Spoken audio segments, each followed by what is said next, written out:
So in this video, I'm going to cover how to survive a power outage.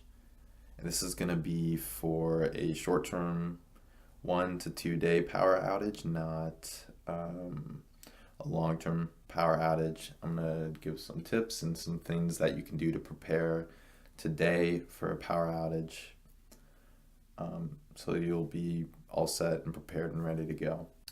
So some things you should have during a power outage are some sort of power bank, electric generator, gas generator, some sort of generator to keep your phones, your laptops, uh, maybe even refrigerator, TV, just to keep things going short term. And yeah, you probably have to cut back a little bit if you want to save money and maximize your power supply. But there's a lot of affordable, even just power banks if you just want to keep your phone going and you have, still access to the internet through cellular service. It's definitely a great investment to have. Another good thing to have is some sort of lamp or flashlight. Because having no light when it gets, dark out during a power outage is definitely not fun. It doesn't feel natural and normal, and you want to keep things as natural and normal as possible. So having some sort of lamp, either battery powered, oil lamp, it definitely gives you that kind of peace of comfort that you don't want to just be sitting in a dark room with no power. It's definitely not ideal. So it's definitely just a good investment to have during a power outage. Yeah, I mean, just having food that you don't have to cook, like snack food, that can actually really help. Or sometimes like restaurants and fast food places will be open during a power outage, like they'll have a generator so you can order out, you know. But that's not always the case.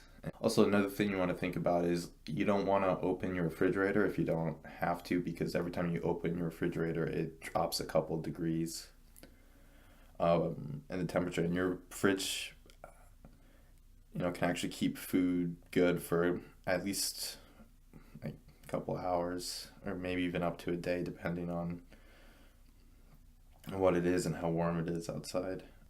I mean, survival basically everyone's power outage kit's going to be different because it's going to be tailored towards you and what you want. And it's really like, how much money you're willing to spend for your comfort level. I think it's good to just kind of have a backup strategy for everything, like have backup internet if your power goes out, or have backup, food in case you can't cook because the power is out, or have backup lighting source with some sort of battery powered lamp or light or something in case the power is out, just to keep that peace of comfort and peace of mind. Or to have a backup power bank or electric generator or gas generator just to keep your phones going so you can, have entertainment through the internet that way. And it's mainly just peace of comfort. And then also you could check on the news. And another good thing is actually like a radio that has the weather band frequency as well, so you can always get weather updates just through radio, which is pretty cool.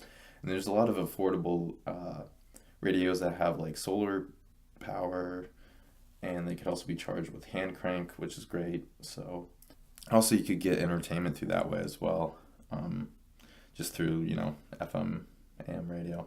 So if it's winter time, that kind of changes things a bit, and you got to think about possible backup heating solutions. But if we're talking short term, like a day or two, I mean, your house is gonna keep its temperature for the most part, probably above freezing, So if you just, put on a couple layers and bundle up, I mean, for a day or two, you should be fine.